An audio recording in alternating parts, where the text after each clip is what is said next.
Hey soccer fans, welcome back to the Feed the Fire podcast. I'm your host Nick, and we are talking changes in the Chicago Fire front office. We are talking changes around Major League Soccer coaching circles, and if we have enough time, we're going to take a quick look at the MLS Conference Finals. Playoffs are nearing close, but there is still a lot of action to take in. Before we dive into all of that, just a reminder, you can follow me along on social media at Glasshouse Soccer and email me, glasshouseSoccer@gmail.com. I know I've got a few messages out there to respond to. Hopefully I can get to them, especially with the short work week. Happy Thanksgiving week, everyone. I hope you enjoy it and are thankful for all the blessings that we have. Also, along the lines of social media, please make sure you're following along and subscribing on YouTube, as I have started to release a YouTube short every morning. Just a little quick 45, 60 second take on anything happening with the Fire, Major League Soccer, or the USMNT. So make sure you're subscribing, liking, sharing, all that as well. I do want to share a little bit of a personal note. Sorry if my voice is a little hoarse. Friday night, I was out celebrating one of my wife's best friends' 40th birthday in Iowa City. So again, happy birthday, Leslie. And it was great seeing all of her old girlfriends from the sorority house and getting to go out to Iowa City and enjoy the night out. And then no time to recover because it was yelling at the playoffs on Saturday, and then I was invited to the Bears game on Sunday. So first time in a long time I'd taken in some American football at Soldier Field, but it was a lot of fun. Thank you to my Uncle Rich, my Aunt Pam, my cousins Andrea and Chris for inviting me to join them all at the tailgate and at the game. And yeah, that's why it's just a little hoarse here. But I'll tell you what was neat is they are such a football family. They are such a Bears family. But when it came to stadium conversations, they could not get enough of what is Joe Mansueto going to do? What does the development of the 78 or Lincoln Yards mean for the Bears, other organizations in town? They were eating it up. So there's a great way for all you soccer fans to broach topics of conversation with your non-soccer fans during the course of this holiday season. Just get them to talk about stadium construction and what it means. Easy way to get in and slip in some soccer knowledge for you. All right, let's get into our soccer coverage of things. I want to start with an article that was put out by Men in Red 97 Media about the now former front office member, Sebastian Pelzer. Go, by the way, if you don't already have it bookmarked and if you're not following along online, go check out Men in Red 97 Media. They do a great job covering all things Chicago Fire, and one of their founders, Alex Calabrese, also writes for MLSsoccer.com. So go make sure you're following along. They're at the press conferences. They got the inside scoop, and I really appreciate them putting this article together on Sebastian Pelzer as he has announced his move to FC Lugano. He will become Lugano's chief sporting officer. So here is what Men in Red 97 Media writes about this move. Sebastian Pelzer has left the Fire after 5 seasons, the club has announced. The 44-year-old is moving to sister club FC Lugano to become its chief sports officer. Pelzer said, "I'm incredibly grateful for my time with the Fire. I wish the Fire all the best for the future and look forward to seeing the partnership between the two clubs continue to grow. I'm excited to begin this new chapter with FC Lugano and help build on the success the club has achieved." He's right. Lugano is starting to show themselves as one of the top teams in the Swiss league and just, having some consistent play. And that has in part come from the partnership between the Chicago Fire and FC Lugano as part of Joe Mansueto being the owner of both. And we'll talk about that in a second too. But the article continues. The departure of Pelzer is the next in line of several different staff changes this offseason since the arrival of Director of Football and Head Coach Greg Berhalter on October 7th. In addition to Georg Heitz' planned departure for Lugano, Fire 2 Head Coach Ludovic Talander and first-team assistant coaches Carlos Garcia and Paulo Nagamura have left the club. New arrivals include sporting director Greg Broughton and head coach of recruitment Mikey Stevens. So those are things we've all talked about here. It was fairly obvious that with the signing of Greg Berhalter, not just as the coach, but as the director of sport, he has been given kind of carte blanche to create the Chicago Fire front office on the sporting side in the image that he would like to see to be a successful club. He's clearly sold Mansueto on his vision, because Mansueto was just looking for a head coach. They weren't looking for a new director of sport or sporting director or technical director. At the time they started interviewing Berhalter for the manager position, for the coaching position, but it was Berhalter who talked him into it and said, hey, I've got this vision for the club, not just how to fix the first team, but how to fix it from an organizational standpoint. And so this really is part of the house cleaning as well, with Pelzer moving to Lugano, with Heights moving back to Lugano, with the other coaches leaving. But also, part of it was success too. Those coaches had to go. They weren't you didn't see any improvement from the Fire throughout the course of the season. But you did see some positives with Pelzer and Heights, which is why Mansueto is keeping them on board at FC Lugano. But let's get into Pelzer's background a little bit here, in case you didn't know it about him. He's originally from Trier, Germany. He earned a positive reputation for contributions as the Fire's technical director, heavily involved in developing the club's global scouting network. Again, that was a big thing that Mansueto liked, and that's why keeping him within the ownership group, even if it's at Lugano, can still pay off for the Chicago Fire. Including he was involved on the deal to bring in John Duran before eventually selling him to Aston Villa for $22 million. Young players also succeeded with the Fire in that span, with the academy winning multiple national titles and a handful of homegrown players earning first-team promotions. So, yeah, Pelzer's fingerprints were involved in the academy system there, but also it really has to do with just the talent that's coming from the Chicago Fire area and the academy itself, identifying and scouting it. I wonder if he was in part responsible for the new discovery programs, where they're doing kind of camps for 8 and 10-year-olds to be able to identify talent and keep them on the Fire's radar, even through like an online database, getting them into under 12 and 13 academy teams there. All right, the article continues. Pelzer's move to Lugano also seems natural, as he's been heavily involved in the partnership between the Fire and Lugano since Mansueto purchased the Swiss club in 2021. Both clubs have shared scouting knowledge and analytical data, and Pelzer has played a role in helping build the current Bianconeri team. Here's Joe Mansueto now.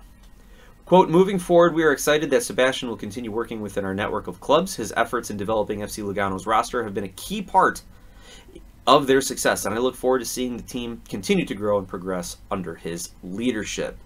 Let's see what else the article has to offer. Mansueto and the Fire will be generally happy to have a talented executive. Pelzer is well respected since his playing days at Eintracht Trier, FC Saarbrücken, and Hansa Rostock, and has a bright future off the field. Let's see, Lugano's had its most successful run of form since Mansueto's arrival, with back-to-back Schweizer Cup finals in 2022 and 2023, and also Pelzer has been important in the success of moving players between clubs, specifically Marin Haile Selassie, going from kind of a role player to a featured player from Lugano to the Chicago Fire, and Ignacio Aliseda, going from a DP bust in Chicago to a very influential player for Lugano. The article concludes that with Pelzer leaving Chicago, his responsibilities will be taken over by Broughton and Stevens, both of whose job descriptions involve the club's scouting network. Regardless, as a key figure in Lugano, Pelzer will still be in frequent communication with the new higher-ups in Chicago. And I think this is good. I think this is good. Maybe we're looking back with some rosy-colored glasses on, or rose-colored glasses, since now we know Heights and Pelzer are moving on, and there is going to be a little bit of some house cleaning with the coaching staff. But you want continuity. You want to be able to take advantage of your employees learning, and you want to be able to take advantage of the networking, the business deals, and everything else that they're making. So if it was just to be we're firing Heights and firing Pelzer, then Mansueto would be setting back his, I'll call it his global soccer network, Lugano and Chicago. He'd be sending them back. They'd be losing a lot of experience there. Now, experience isn't everything, and they've got to be making the right decisions. You can be very experienced in screwing up and making bad deals and signing wrong players and things of that nature. And we have seen a lot of that in their tenure with the Chicago Fire. But now that we have them able to focus solely on Lugano, and you're really starting to see now Mansueto build out his again, global soccer network. Instead of having Heights and Pelzer and a handful of guys running both clubs and trying to do it all, now you're seeing a little bit more of a specialization, and you see it with growing corporations when they kind of transition from that mom and pop mentality and mom and pop development, where it's like, well, you're the president of the company, you're the lead salesman, you're also the night janitor, and you are the vice president, and you're the chief marketing officer, and you're also the lunchroom cleanup person and ordering things. And you know, everyone kind of wears a bunch of different hats, but when the company grows, you have to specialize to succeed. You can't do everything like you used to.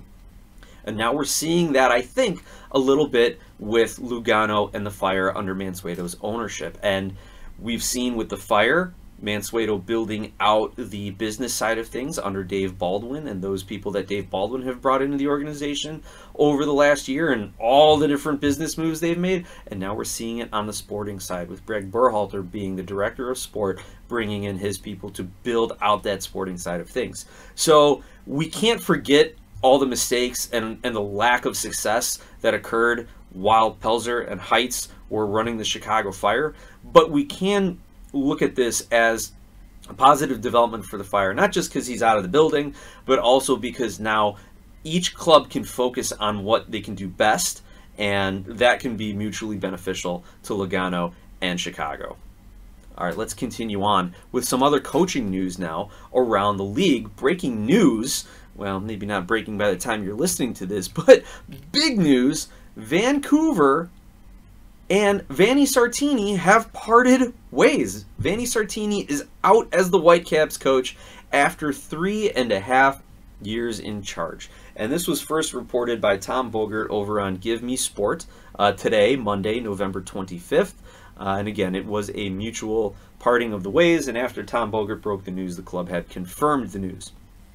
Now, Sartini came to become the head coach after prior head coach Mark Dos Santos left the club, or was forced away from the club. I forget the circumstances around that one. I think it was a firing, because yeah, it was a firing, because Sartini came in as a mid-season coach and was able to kind of build some momentum with Vancouver. And man, I didn't think it had been already 3.5 years. I thought it had only been, you know, maybe 1.5, 2 at most for him. But yeah, 3.5 years of Vanni Sartini. But really, it looks to me like there was a different vision for the way they wanted the club to go, and Vanni Sartini wasn't the coach for it. Maybe he's got other opportunities. But this, from what I have been told by my people on my MLS independent content creator podcasting group chat here, is that this was not something that they had expected to see coming. As a matter of fact, the people that I have been talking with were shocked to hear the news that Vanni Sartini was out. If you want to go follow some great Vancouver coverage, then go follow Terminal City FC on Twitter and on social media. Go follow one of their lead guys, Nathan Durek. He's my connection for all things Vancouver at this point, and from what he's hearing from the media, that it was a shocker. No one expected to see this coming, and one speculation is that Vancouver is going to try and go out and get Jim Curtin, and they wanted to get a jump on the Jim Curtin recruiting train, so that's why they parted ways with Sartini, so now they can just full court press and get Jim Curtin over to Vancouver. And as I just learned in all of this news coverage, Jim Curtin as a player actually had some tryouts with Vancouver, so he does have a, albeit small, a connection with the city. Now, there's a good article over on Canadian Soccer Daily that discusses this. I wanted to kind of point out a couple things that the article talks about that may give some color and give some background to the conversation here. So Sartini leaves the club with 3 Voyageurs Cups, wins 3 Canadian championships, which was huge. And from what I'm hearing from Nathan and some of the other guys I follow, that is what they want to continue doing. They want to continue to have dominance in Canada. They want to win the Canadian championships. They want to assert themselves over rivals Toronto and Montreal, and also make sure that they are a dominant force in Canadian soccer alongside and above probably the Canadian Premier League. He has an MLS regular season record of 44 wins, 40 losses, and 32 draws. So about 500 record, and when you bring in his overall record, he's 57 wins, 51 losses, and 39 draws. Part of the other speculation as to why Sartini and the club parted ways was, had they hit their ceiling?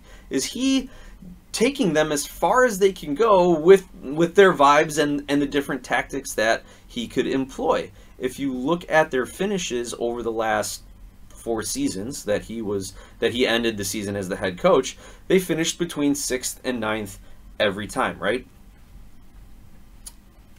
Also, they speculated that Sartini also decided to part ways with the club, and the club decided to part ways with Sartini because he was not having other success, or I should say success in other Major League Soccer tournaments like Leagues Cup or like the playoffs. So he hit his ceiling. They were all in early, or they're going to be all in early on Jim Curtin. They want to kind of take the club in a different direction. These are all the speculations that we're hearing at this point. But as a lot of MLS pundits have been saying, they are upset that they lose their quote machine, Vanni Sartini, but I'm sure he's going to land on his feet someplace, whether it's in North American soccer or elsewhere. But keep an eye on Vancouver. They will be making headlines in their coaching search. I'm sure they'll be doing it quickly. And the final coaching spin here is Tata Martino is out in Miami. He has decided to resign. He has left the club, he said, for personal reasons. However, now you're starting to hear more, and this news happened a little while ago, but now you're starting to hear more about the reasons behind it. It wasn't just Tata going, you know what, I think I'm going to take some time away, and I've been just coaching nonstop. None of that. You're starting to hear some things about the club wanting to go in a different direction with their coaching style, or possibly their playing style, or the organization saying, we have identified the flaws that Tata Martino's Inter Miami teams have had, and we don't think he can fix them, so we need a new coach.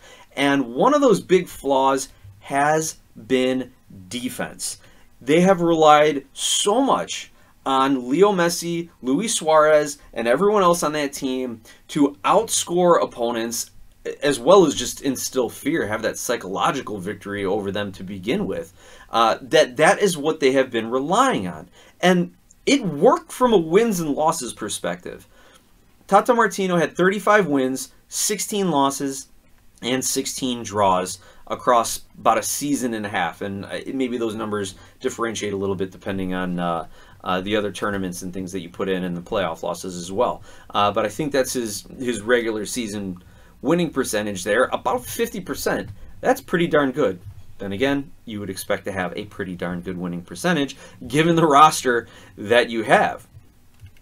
Now, where did he get it wrong? Again, the article here on urbanpitch.com lays it out, and it makes some good points. Number one, he didn't show up, and they weren't winning the biggest things. Yeah, they won the Leagues Cup. Yeah, they won the Supporters Shield and set a record. But the way they kind of flamed out to Al Nassr versus early in the preseason, losing 6-0 and have Ronaldo winning, that was something that the writers over at Urban Pitch think showed some of the cracks in his armor and cracks in his coaching style as well. That they came to rely too much on their 3 or 4 superstars, and when those guys needed a break, they couldn't do anything about it. Also, looking at the defense, let me pull up the goals scored statistics here the goals allowed statistics here for Inter Miami. This season, they allowed 49 goals, and if you compare that across the Eastern Conference, that is, it's not that bad looking at the Eastern Conference. Cincinnati gave up 48, 50 goals given up by Orlando City, New York City 49, Red Bulls 50. Now the only team with better goals allowed, Columbus with 40, I said Cincinnati with 48, Charlotte with 37. That's an incredible amount. But even if you get down, like Atlanta United only gave up 49 goals. Heck, the Chicago Fire, they gave up 62. So that's a lot of goals that the Chicago Fire gave up. But still, the problem always was the defense, that they were vulnerable to giving up a number of goals and losing these games. And I think their goal differential at plus 30, the only team that have a better goal differential, Columbus with a plus 32 across both conferences. If you look at that goal differential, it really was a lot of one-sided games. Heck, you saw Miami come and beat the Chicago Fire 4-1. There's a plus 3 for you. So they really pointed to the defense as not holding up in the games that mattered the most. Let's see, what else are they pointing out here? They didn't get a chance to compete in the U.S. Open Cup, with MLS pulling most of their clubs from that tournament. But there were a lot of reasons that this article is saying, that Urban Pitch is saying, that Tata Martino decided to leave for personal reasons. But also, they reference an article over at bolavip.com. I'm trying to figure out the the pronunciation of it. I think a Mexican soccer news outlet, and one quote in their article really stands out among others. It says that although it was initially reported that Tata's reasons for leaving were related to his personal issues, sources confirmed that the real reason behind his resignation is another. In this regard, it was stated that this decision had to do with differences between Martino and the people who lead the destinies of Inter Miami football. So maybe there's a little something lost in translation there as far as syntax and grammar, but definitely not for the message. Inter Miami management and ownership want to do something more with this club. I'm speculating here, but I think they really need to build up their club as an organization, ground up. Academy, youth programs, second team, scouting network, all those type of things. That is not Tata Martino. Tata Martino is the guy you bring in when you have a roster that's ready to win. And they did that. They did that, and they won a couple trophies, and they've got some of the most well-known players in the entire world playing in MLS, playing for Miami. But in this case now, they've got pretty much one more season to make the most of it. So they need to bring someone in who's still going to get the most out of those players. Maybe Tata has gotten the most that he can get from Miami's perspective. They need another player or another coach to come in and make the most of that, while also laying the groundwork for some of these other supplemental roles, I guess, of either a coach or an organization, right? Is Tata Martino the right guy who can implement a coaching style from the first team to the second team to the academy to the youth program? Probably not. But you know who might be. Let's look up the name. It is Javier Mascherano. Sorry I didn't have that right in front of me. I have it rolling right off my lips there. But Javier Mascherano, a name you might be familiar with. So getting back to the Urban Pitch article, they write, the first name thrown into the mix for the next coaching staff was Javi, who would continue the Barcelona connection displayed throughout the club. However, that doesn't seem very likely. There's a lot of reasons, whether it's money, whether it's prestige, whether it's just that kind of generation. They want to try something new. Instead, Javi is not going to be it by all accounts. However, another former Messi teammate at Argentina, Javier Mascherano, seems to be the favorite to succeed Tata Martino at the club. Mascherano is only 4 years removed from his playing days and is still fairly new when it comes to being a manager. He spent 3 years as Argentina's youth national team head coach and doesn't really have much of a resume outside of that.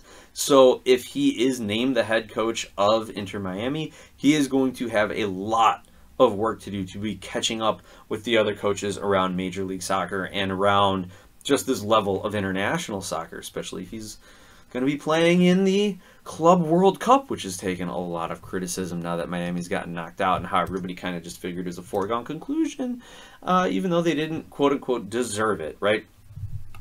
But Mascherano is going to at least have the benefit of Messi, Suarez, Alba, Busquets, Campagna, Cremashi, Drake Callender. Now these guys are also veterans of MLS, not to mention extremely talented. So he will be able to lean on them, but he is going to have to do a lot to develop the depth on that team and do a lot more within the organization if he wants to stick around and be more than just, you know, the guy after Tata, but before the real guy that they want to bring in. So that's what's going on down in Miami. Real quick, let's just touch on the conference finals in the MLS Cup playoffs. We saw Red Bulls defeat NYCFC, and we saw Orlando defeat Atlanta United. So Atlanta's run comes to an end. NYCFC could not find the finishing touch despite a number of opportunities. So we've got Red Bulls and Orlando City in the Eastern Conference final. That should be a great matchup. Just a midfield banger, I think. And definitely a game that could produce a lot of bangers on the goal-scoring end. One to keep in mind for Saturday, November 30th. Also in the Western Conference, we saw the Galaxy race out to a crazy halftime 3-2 lead over the Loons of Minnesota. I think they scored in the first minute, the Minnesota scored in the 10th minute, and then you just had a bevy of goals. But the final result was 6-2 Galaxy. The Galaxy have scored 15 goals in 3 playoff games. But they come up against the Seattle Sounders, who after their 2-1 victory over LAFC have only now conceded 2 goals in 3 playoff games themselves. And Seattle has, I think, the best goals allowed record in MLS this season, at least in the Western Conference. So I think they only gave up 39 goals the entire season. So you've got Seattle, arguably the best defensive team left, and LA Galaxy, the best offensive team left, and they're going to collide in LA on November 30th. They've got the late game that night, so make sure you either pour yourself a cup of coffee, get a nice nap in before that, because you are not going to want to miss that one. I definitely regret not staying up for some of these Western Conference just masterpieces of playoff soccer here. So with that, I want to thank you all for tuning in and for listening. Again, this is the Feed the Fire podcast on the Glass House Soccer channel. Like, subscribe, rate, review, share. Do all those things to help us continue to grow the conversation around the beautiful game, around the Chicago Fire and MLS. And as always, let's go Fire.